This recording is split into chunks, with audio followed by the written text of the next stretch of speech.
নমস্কার বন্ধুরা, পম্পার কিচেনে আপনাদের সকলকে স্বাগত। আজ আমি অল্প একটু সুজি আর পাকা আম দিয়ে অপূর্ব স্বাদের একটা রেসিপি আপনাদের সাথে শেয়ার করব। পাকা আম দিয়ে আমরা নানা ধরনের রেসিপি সবসময় বানিয়ে থাকি, কখনো কেক, কখনো আইসক্রিম কিংবা কখনো ঠান্ডা ঠান্ডা ডেজার্ট। তবে একদম ইউনিক পদ্ধতিতে এই রেসিপিটা আমার মতো একবার বানিয়ে দেখতে পারেন, অসাধারণ খেতে লাগে। একবার খেলে দেখবেন বারবার বানাতে মন চাইবে, আর যাকে বানিয়ে খাওয়াবেন সেই আপনাকে ভীষণ প্রশংসা করবে। তাহলে চলুন দেরি না করে আজকের একদম ইউনিক পদ্ধতিতে বানানো পাকা আমের এই রেসিপিটা দেখে নেওয়া যাক। আজকের পাকা আমের যে ইউনিক রেসিপিটা বানাবো তার জন্য দেখুন এই বাটির মাপ করে এক বাটির একটু কম পাকা আমের পিউরি আমি নিয়ে নিয়েছি। আমটাকে আমি খুব ভালোভাবে ব্লেন্ড করে নিয়েছি। এখানে আমি একটা মিডিয়াম সাইজের আম ব্যবহার করেছি। আমটাকে নিয়ে নিলাম। এবার এখানে দিয়ে দেবো এই বাটির মাপ করে এক বাটি সুজি। এই রেসিপিটার বাইন্ডিং যাতে খুব সুন্দর হয় তার জন্য এখানে এক চামচ আমি ময়দা দিয়ে দিলাম। এক চামচ দিয়ে দেবো মিল্ক পাউডার, দিয়ে দেবো সামান্য একটু লবণ, সামান্য একটু দিয়ে দেবো এলাচ পাউডার। এবার সমস্ত শুকনো উপকরণ আমি খুব ভালোভাবে ব্লেন্ড করে নেব।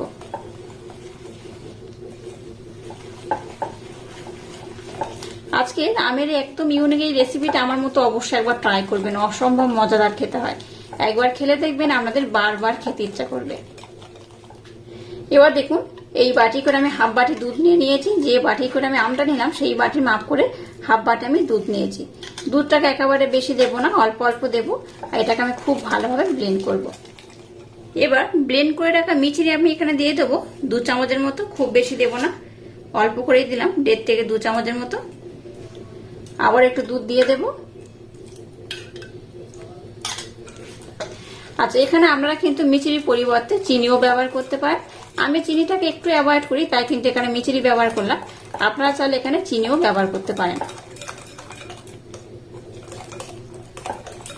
আচ্ছা, এখানে যেহেতু আমি সুজি ব্যবহার করেছি তাই মিশ্রণটাকে কিন্তু আমি 10 মিনিটের জন্য রেস্টে রেখে দেবো। 10 মিনিট পরে দেখবেন মিশ্রণটা কিন্তু বেশ অনেকটা ঘন হয়ে যাবে। দেখুন এখন কিন্তু বেশ ঘন রয়েছে, আর 10 মিনিট পর কিন্তু আরো ঘন হয়ে যাবে, কারণ সুজিটা দুধটা অনেকটা অ্যাবজর্ব করে নেবে আর ফুলে যাবে। তো যাই হোক 10 মিনিট আমি রেস্টে রেখে দিলাম। 10 মিনিট পর আমি আপনাদের সাথে নেক্সট স্টেপ শেয়ার করব। দেখুন সুজিটাকে আমি 10 মিনিটের জন্য রেস্টে রেখে দিয়েছিলাম। 10 মিনিট পর দেখাচ্ছি। দেখুন ব্যাটার ঘনত্ব কিন্তু আগে থেকে বেশ ঘন হয়ে গেছে, দেখতেই পাচ্ছেন। এতটা ঘন হলে হবে না। আচ্ছা, এই পর্যায়ে এখানে আমি 2 থেকে 3 চামচের মতো সাদা তেল ব্যবহার করব। খুব বেশি নয়, একদম অল্প করে দিলেই হবে। তেলটা দিয়ে এটাকে আমি আর একবার খুব ভালোভাবে ব্লেন্ড করে নেব। আর একই সাথে অবশিষ্ট দুধটাকে আমি দিয়ে দেব।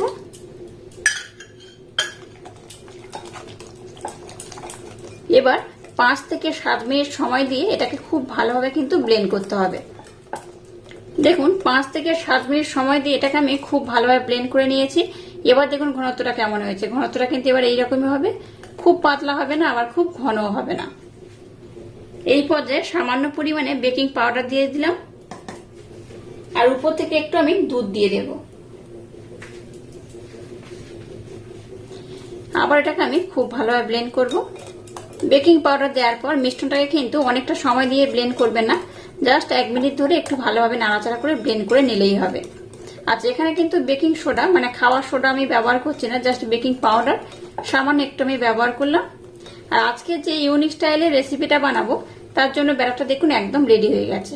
আর ঘনত্বটা দেখুন এইরকমই হয়েছে, খুব ঘন নয় আবার খুব পাতলাও নয়, এইরকমই হবে। আজকের রেসিপিটা বানানোর জন্য ব্যাটারটা একদম রেডি হয়ে গেছে। এবার দেখুন গ্যাসটা জেলে দিয়ে একটা ফ্রাই প্যান বসিয়ে দিয়েছি। আচ্ছা, আপনাদের হাতের কাছে যদি ফ্রাই প্যান না থাকে তাহলে যে তাওয়াতে আমরা রুটি বানাই সেই তাওয়া ব্যবহার করলেও হবে। এবার এখানে আমি একদম সামান্য পরিমাণে সাদা তেল দিয়ে দেবো, একদম অল্প করে দিয়ে দিলাম।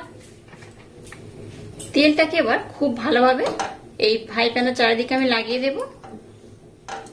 গ্যাসের ফ্লেমটাকে একদম লো রেখে কিন্তু আজকের এই রেসিপিটা বানাতে হবে, একদম হাই দেবেন না।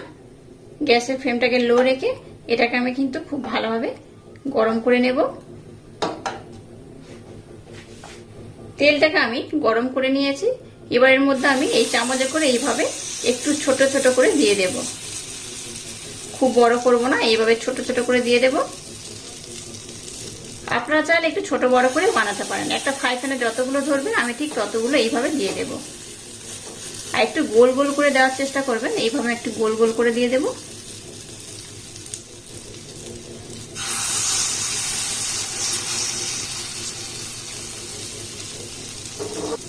আর এরকম একটা ছোট চামচ ব্যবহার করবেন, তাহলে কি হবে, সবগুলো কিন্তু মোটামুটি একই রকম মাপে হবে। আমি 1 চামচ করে দিয়ে দিচ্ছি।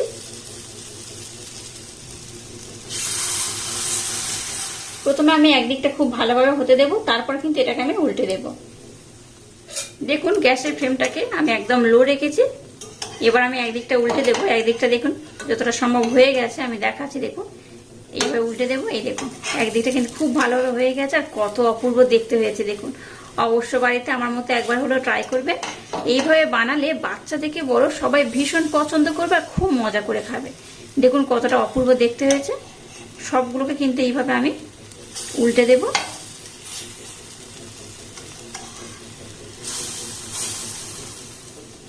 দেখুন এগুলোকে আমি কত সুন্দর কালার করে ভেজে নিয়েছি, আর কিন্তু বেশি লাল করব না। এই দেখুন সবগুলো উল্টে আমি দেখাচ্ছি, সবগুলো কিন্তু খুব সুন্দরভাবে হয়ে গেছে।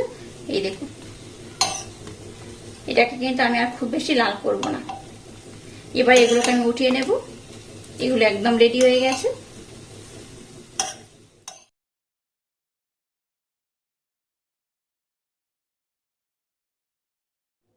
আবারও দেখুন সেই ব্রাশটা নিয়ে একটু আমি খুব ভালোভাবে ব্রাশ করে দেবো। এক্সট্রা করে আর তেল দেওয়ার কিন্তু দরকার নেই।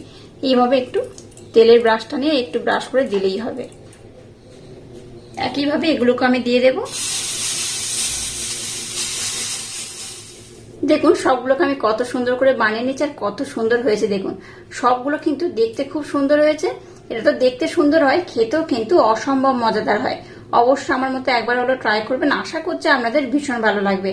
তো একটা আমি কেটে আপনাদের দেখাচ্ছি, দেখুন কত সুন্দর হয়। এই দেখুন বেশ নরম হয়, তুলতুলে হয়, আর একবার খেলে দেখবেন আপনাদের বারবার খেতে ইচ্ছা করবে।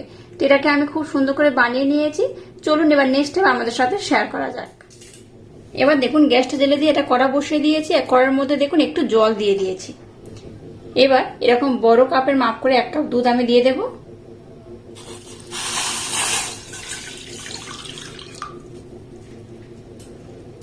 মিডিয়াম টু একটু হাই দিয়ে দুধটাকে আমি একটু ঘন করে জাল দিয়ে নেব। এবার দেখুন একটা পাত্রে আমি 2 ডাবর মতো দুধ উঠিয়ে নিয়েছিলাম। অল্প করে দুধ একটু আমি নিয়ে নিয়েছিলাম। এর মধ্যে 1/2 চামচ দিয়ে দেবো কাস্টার্ড পাউডার, একদম 1/2 চামচ দিয়ে দিলাম কাস্টার্ড পাউডার দিয়ে। এবার দুধের সাথে কাস্টার্ড পাউডারটাকে আমি খুব ভালোভাবে কিন্তু মেল্ট করে নেব। একটু কাস্টার্ড পাউডার দিলে কি হবে, আজকে যে রেসিপিটা বানাচ্ছি তার কিন্তু স্মেলটা খুব সুন্দর হবে, খেতেও অপূর্ব হবে। এখানে কাস্টার্ড পাউডারের পরিমাণটা কিন্তু একদম বেশি দেবেন না, একদম 1/2 চামচ দিলেই হবে। দুধটাকে দেখুন আমি কিন্তু বেশ ঘন করে বা জাল দিয়ে নিয়েছি, দেখতেই পাচ্ছেন। এবার মিষ্টির জন্য এখানে আমি 2 চামচ ব্লেন্ড করে রাখা মিছরি দিয়ে দেব।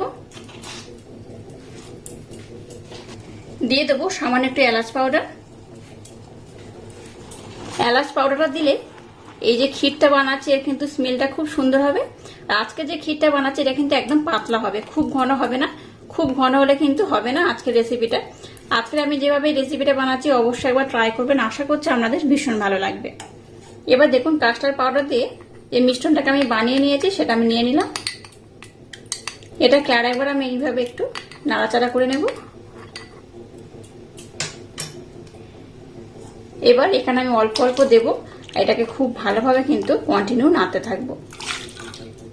সম্পূর্ণটা দিয়ে দিলাম। এবার গ্যাসের ফ্লেমটাকে একদম লো রেখে 2 থেকে 4 মিনিট সময় দিয়ে একটু নাড়াচাড়া করে ফুটিয়ে নেব। গ্যাসের ফ্লেমটাকে একদম হাই দেবেন না, তাহলে কিন্তু ডলা পাকিয়ে যেতে পারে, যেহেতু আমি কাস্টার্ড পাউডার দিয়েছি। তাই গ্যাসের ফ্লেমটাকে লো রেখে এটাকে একটু ঘন করে আমি ফুটিয়ে নেব। খুব বেশিক্ষণ সময় লাগবে না, 2 থেকে 3 মিনিট সময় দিলেই হবে। দেখুন 2 মিনিট সময় ধরে কিন্তু এটাকে আমি খুব ভালোভাবে ফুটিয়ে নিয়েছি। এটাকে আর বেশি ঘন করা যাবে না, এটা এইরকমই থাকবে। এবার আমি গ্যাসটাকে বন্ধ করে দিলাম। আজকের রেসিপিটা বানানোর জন্য এই ক্ষীরটা কিন্তু আমার একদম রেডি হয়ে গেছে। এবার আমি গ্যাসটাকে বন্ধ করে দিলাম। এবার এরকম একটা পাত্র আমি নিয়ে নিলাম। আচ্ছা, আমের ব্যাটার দিয়ে যেটা বানিয়েছি এটাকে কিন্তু আপনারা প্যানকেকও বলতে পারেন, দারুণ খেতে লাগে। অবশ্যই আমার মতো একবার ট্রাই করবেন। এবার এটাকে এইভাবে আমি সাজিয়ে দেব। আপনারা কিন্তু আপনাদের মনের মতো করে এটাকে ডেকোরেশন করতে পারেন।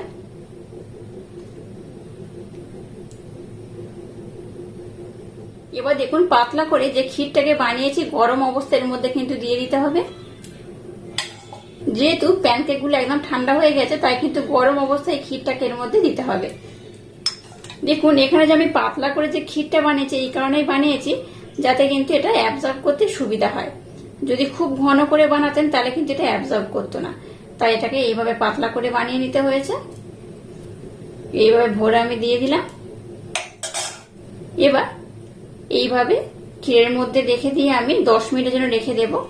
10 মিনিট পর দেখবেন এগুলো কিন্তু বেশ নরম হয়ে যাবে। আর কত সুন্দর দেখতে লাগছে বলুন তো, অসম্ভব সুন্দর দেখতে লাগছে এগুলো। এটা দেখতে যেমন সুন্দর খেতে কিন্তু তেমনই অপূর্ব অসাধারণ। তো যাই হোক এটাকে আমি এইভাবে একটু এই ক্ষীরের মধ্যে একটু ডুবিয়ে রেখে দেবো। 5-7 মিনিট পর আমি আপনাদের দেখাচ্ছি এটা কত সুন্দর হয়েছে। দেখুন এগুলোকে আমি কত সুন্দর করে বানিয়ে নিয়েছি। আর দেখুন ক্ষীরটা কিন্তু আগে থেকে বেশ ঘন হয়ে গেছে। ক্ষীরটা একটু ঠান্ডা হয়ে গেলে কিন্তু বেশ ঘন হয়ে যাবে।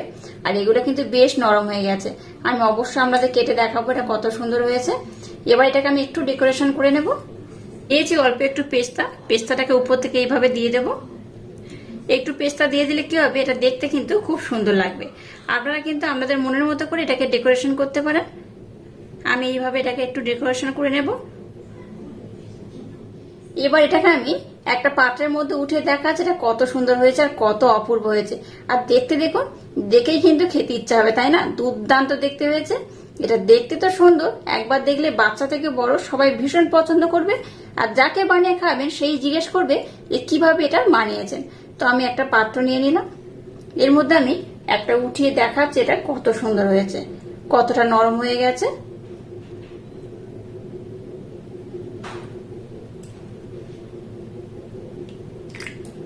এটাকে আমি কেটে দেখাচ্ছি, দেখুন এই দেখুন। এটাকে আপনারা রাবড়িও বলতে পারেন, ডেজার্টও বলতে পারেন। তবে এটাকে যদি আপনারা ঠান্ডা ঠান্ডা সার্ভ করতে চান তাহলে নর্মাল ফ্রিজে 8 ঘন্টার জন্য রেখে দেবেন। দারুণ খেতে হয়, অসম্ভব মজাদার হয়। আর এখন তো এই গরমের সময় ঠান্ডা ঠান্ডা কিন্তু এই রেসিপিটা দারুণ লাগবে। তো আজকের এই ইউনিক স্টাইলের রেসিপিটা যদি আপনাদের ভালো লাগে তাহলে চ্যানেলটাকে লাইক, শেয়ার, কমেন্ট এবং সাবস্ক্রাইব করবেন। আর পাশে থাকা বেল আইকনটা প্রেস করে দেবেন। তাহলে টাটা, আবার দেখা হচ্ছে নতুন কোনো রেসিপি নিয়ে।